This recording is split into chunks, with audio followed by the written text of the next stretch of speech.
Good morning. Are you aware that in Canada for the last 16 years we have an agency, and this is the Financial Consumer Agency of Canada? And do you know its performance?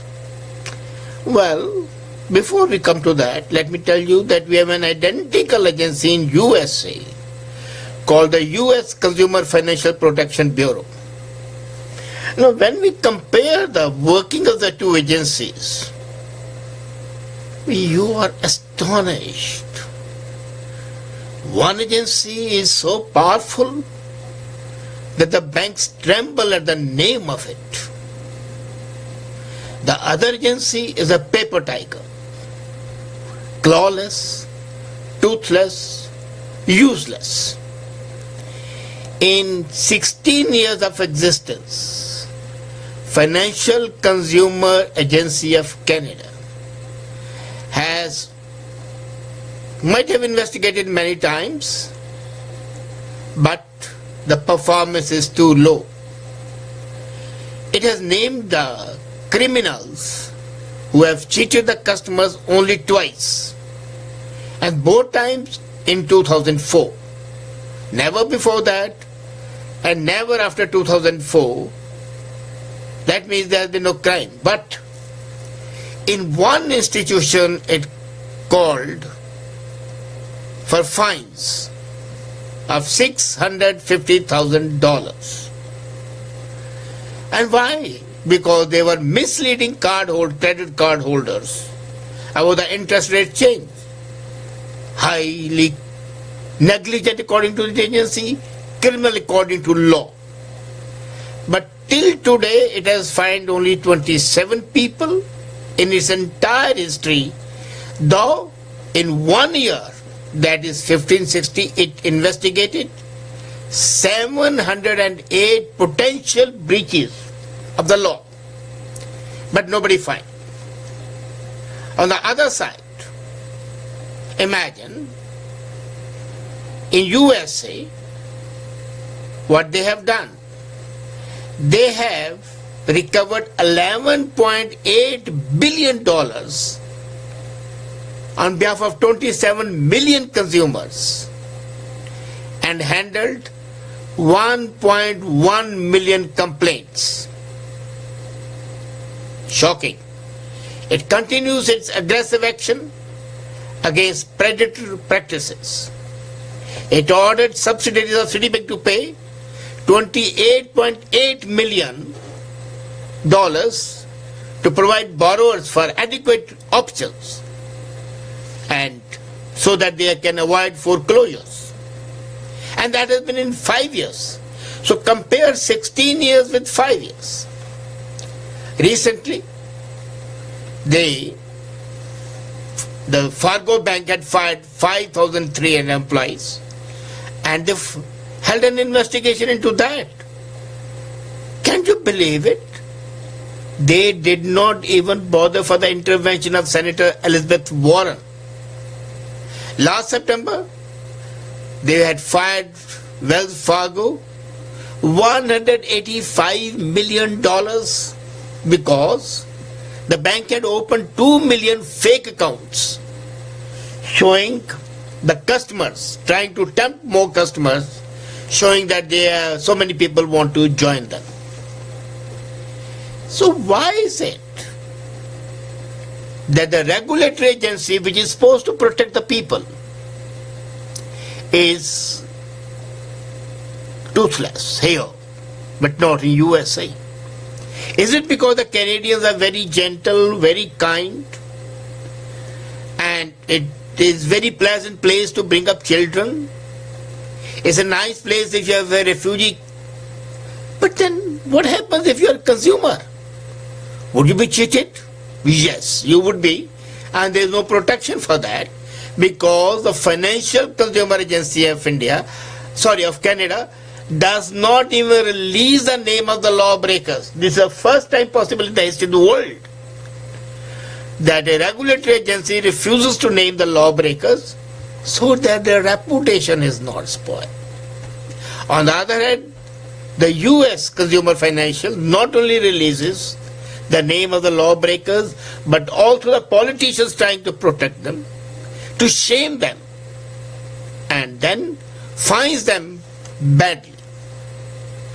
Now, when I compare that, I'm amazed that they say, "We are on your side" is a banner which the US agency has. But no. You know, an interesting thing took place. They started investigating TD Bank.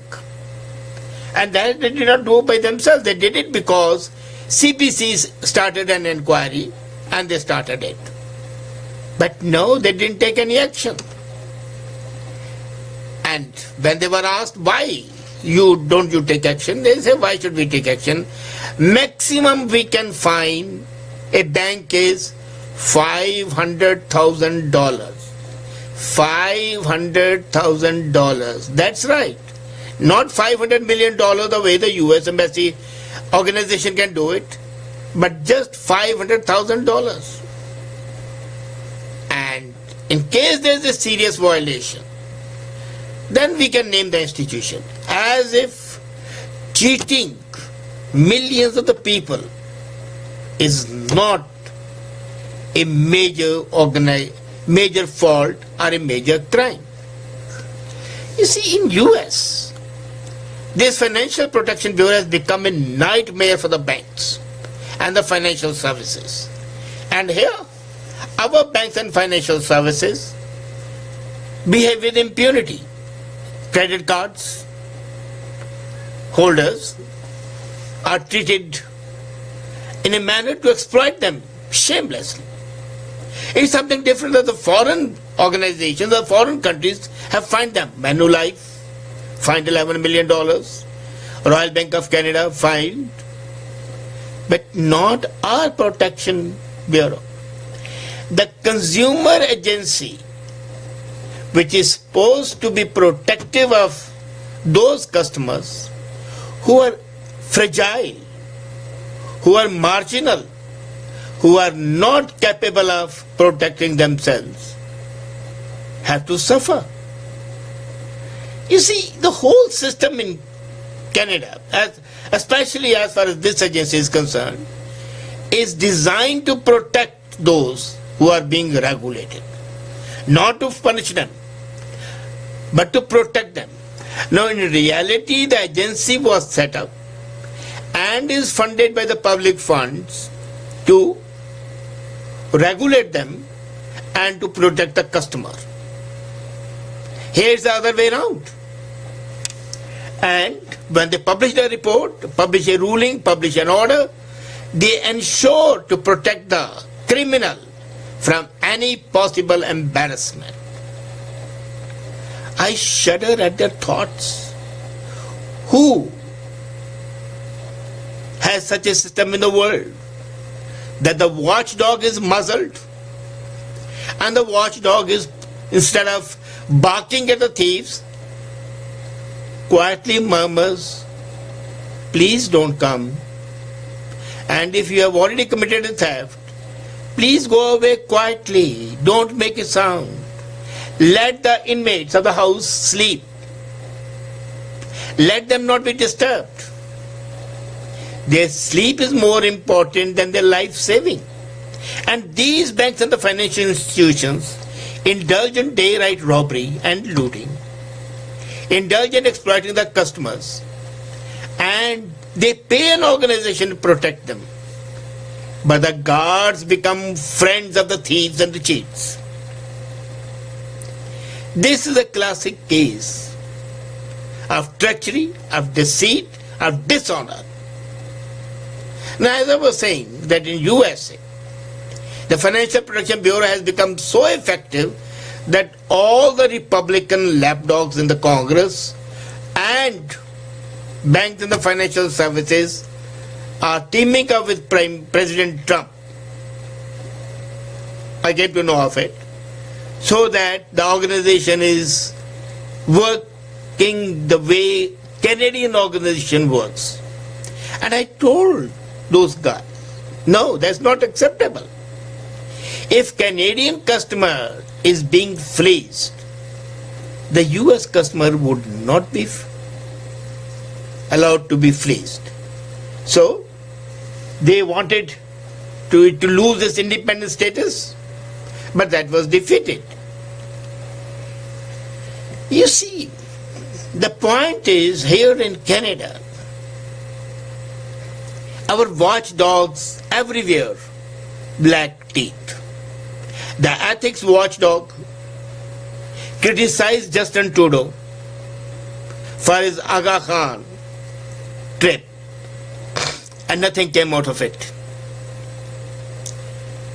The watchdog criticized his hiring 2 nannies and taking his whole family, both in-laws and his own family, to USA at the government expense rather than at the taxpayer expense.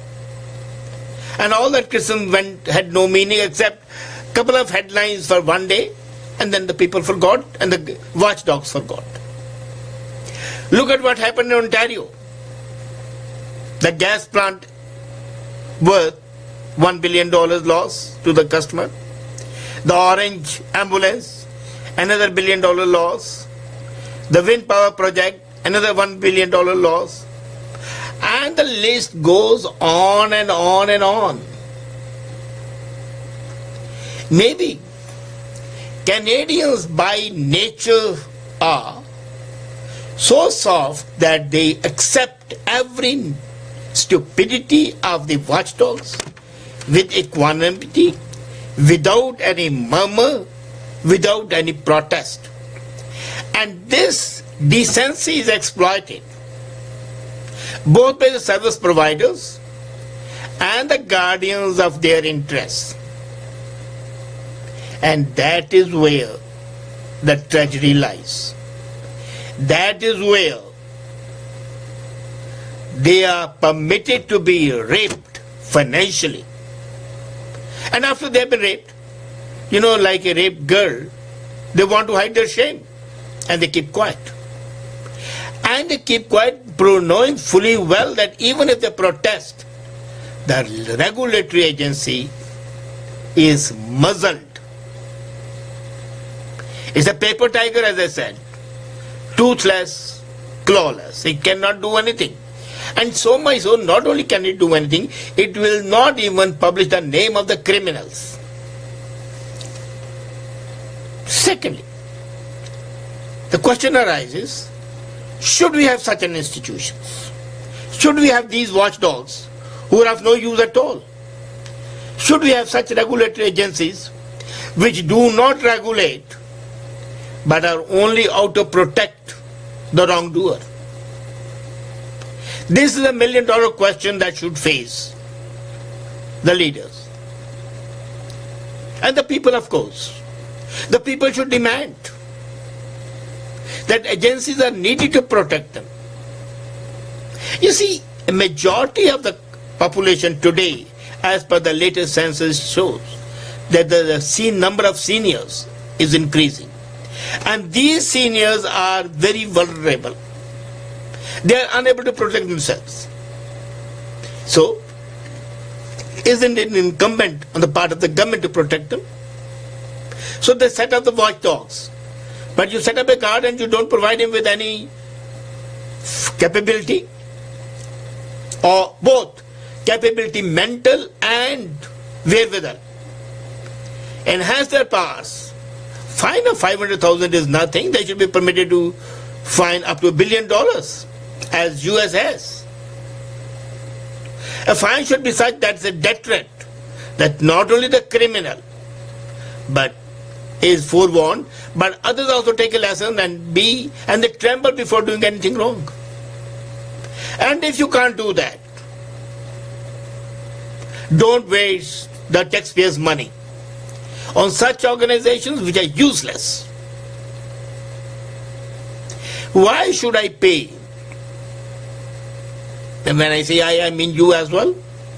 Forget an organization that instead of protecting me, tries to protect the wrongdoer, So this is a tragedy, you know. I'm cheated, I'm looted, and I'm paying an agency that is supposed to protect me to side with the people who have cheated me and who have looted me, who have robbed me.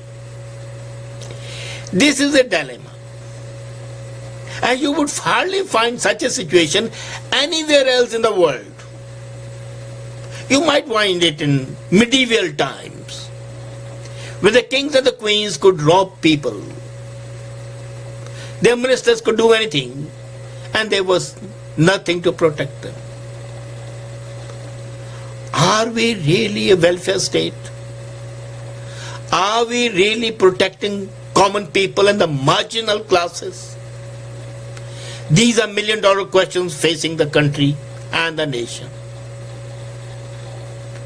But nothing would happen if you keep on being dumb, mute, and continue to tolerate such insults and such daylight robberies. Time for you to wake up and ask that your interests be protected. You are paying through your nose.